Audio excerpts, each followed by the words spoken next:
romana methiyek bo şeytan hikmet gülmez nifsandiye. Ev Portukaviya yekeme, romana viya yekeme, ab bu Kurdi beri bi Türkiye dinifsan devce berdaya edi bu Kurdi dinifsine o veki Portuka yekem derket. Emi ana se daxeye xo bidin vi bila evjmera qal bike kerem kim.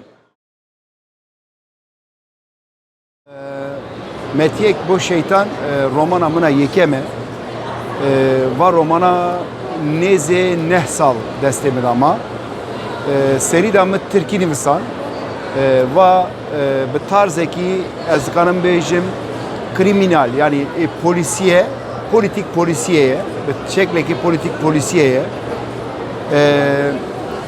yani navara kavi meri gelen peri dikane bebeje ser xrabiye insaniyetiye yani ev metafora şeytan xrabuna insaniyetiye yani neji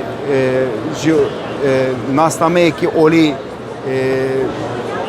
binav nakım yani navarak ev jündrevi da ji ali hemen çinaji ev heye yani Amerikanın bejin pevçuna politik yani siyasi ali devleti berxadaran giştek evin be şekleki be merak u be ev heye ev berdavamdaki prani ser yani alivi felsefeci heye alivi meri kane ver ser bu yereji berdavamdaki